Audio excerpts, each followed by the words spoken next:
বন্ধু মন লাগে আমার ঘটে পার হইতে কি লাগে গো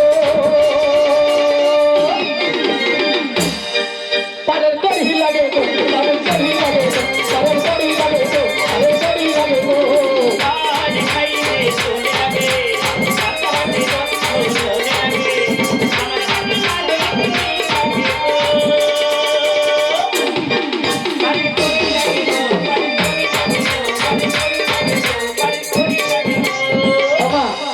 বাড়িতে মায়েরা রান্না করে তরকারিতে একটা জিনিস